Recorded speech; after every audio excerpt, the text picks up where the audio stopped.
Pounders, today I'm deep diving into some late round wide receivers, running backs, and tight ends, and I'll be giving you 2 at each position, 1 being a rookie in this year's draft, and all these players are going after pick 175, so we got some absolute sleeps, and in my opinion, they have high upside relative to where they're being drafted. It goes without saying. These rookies' ADPs and values are going to change based on where they're drafted in the NFL, what team they go to, what kind of role we think they can carve out, so our opinion is going to be constantly changing the more information we get. The problem being, if we wait to draft until then, people are getting these players at extreme values. So what I like to do is I like to dabble with each squad, typically drafting around 3 to 5 rookies per team, no more than that, because if you're drafting 6, 7, 8 rookies, you're really reducing the chance that every player you pick having a significant role. And we still need touches, we still need targets, all that stuff's so important to push these lineups through. Starting off with my running backs, Zach Evans out of Ole Miss, ADP of 178, coming off the board as the 8th rookie running back on Underdog. Evans was a 5-star recruit coming out of high school. He has elite acceleration and burst. Guy can start and stop on a dime. He has the ability to move laterally, and this guy's an absolute freak in the gym. Put up 605 on the squat for 2 reps, slightly less than me. He's a north-south type runner. He's not known as a pass-catching guy, although he has shown some signs that he can track the ball. He just doesn't have the career stats to back it up as being a 3-down guy. Now, I've seen him ranked as high as RB3 on some of these dynasty draft boards, but the 3 spot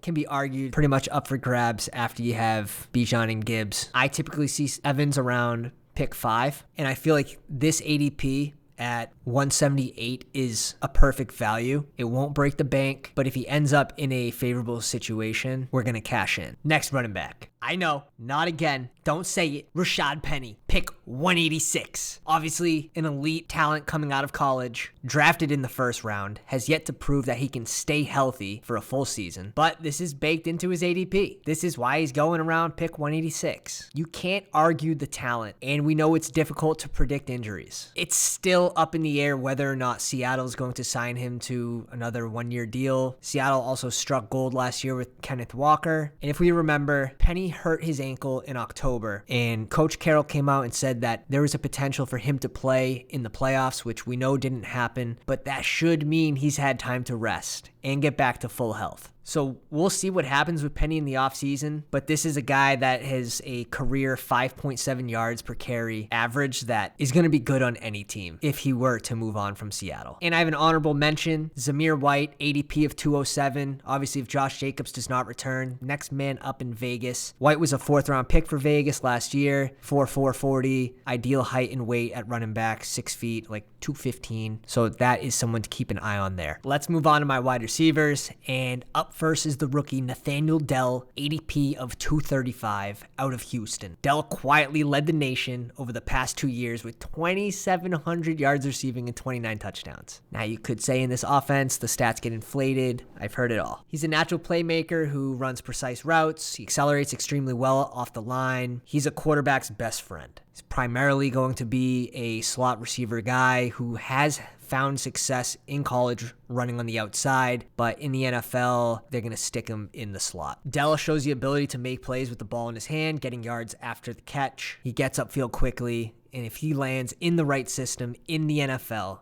he could be an absolute steal in fantasy this year. Due to his size, he probably won't go till the 3rd or 4th round in the NFL draft. He's not an early declare coming into the draft at 23 years old, but I do have him as one of my favorite flyers in the last round, sometimes not even being drafted in some of these Underdog drafts. And I'm sorry, I have another one. Don't say it. Tim Patrick, we're doing it again. ADP of 197. Yes, I am back on the bandwagon. After at one point last offseason, I had 24% Tim Patrick before the injury, hundreds of drafts in. He tears his ACL, and I was able to bring my draft capital down to 16% before the season started, doing hundreds more drafts and still being profitable in cash, which is awesome. Shows we have a system and it works. So November 2nd, 2022, Tim Patrick tweeted out that he was ahead of schedule for his ACL tear recovery. And he may have also tweeted out a F them picks, referring to the draft picks Denver traded for Sean Payton. So someone's happy to get a new coach in town, and Payton honestly leaves some optimism for this offense in Denver. Should see an increase with Russell Wilson. Maybe, just maybe, Jerry Jeudy gets traded, which they were trying to trade him last year. They just couldn't find the right deal, and Jeudy did finish the year strong, which could boost his stock come NFL draft time. So Tim Patrick is 6'4", freakish athlete, great hands, big body for the red zone. Russ ranked dead last at 35% score rate in the red zone per Sports Illustrated. I would just like to know everyone's thoughts on Tim Patrick's ADP. Where would it go to if Jerry Jeudy was traded? Are we talking 30, 40 spots down? That's sort of where I have him going. So I think there's a lot of positives here for Tim Patrick. Some of the negatives: he's an older receiver, 29 years old. Could argue he's past his prime, coming off an ACL tear. But again,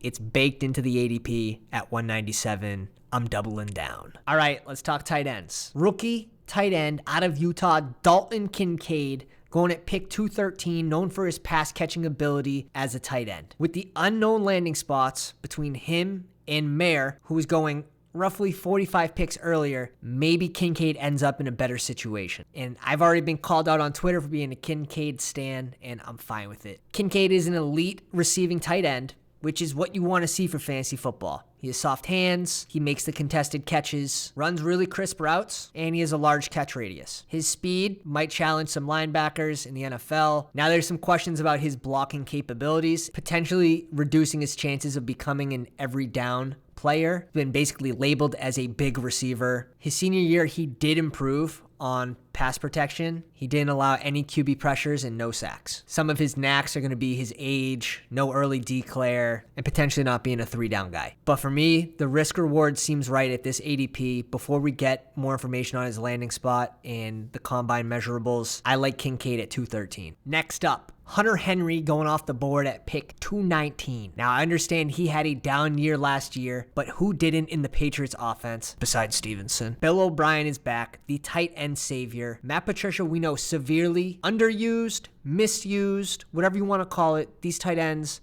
were not existent. And Bill O'Brien is here to turn it all around. I'm not saying we're going to see measurables close to when he was in New England, when Aaron Hernandez and Gronk were putting up legendary numbers, but we should see an uptick in total production for both tight ends and Mac Jones. And even when they asked Gronk about it, he said that he loves the man and he's the perfect guy for the job. And also Mac Jones hinted throughout the whole year that he wasn't happy with how the tight ends were being used as well. And I have an honorable mention for my man, Jelani Woods, who has freakish measurables going into his second year. He's easily stackable with potential QBs that could be heading to the Colts in 2023. Any thoughts? Leave them down in the comments. And that's going to wrap it up. Let me know if you want a middle of the round targets video. I'll be happy to post one. I hope to see you guys soon. Pounders.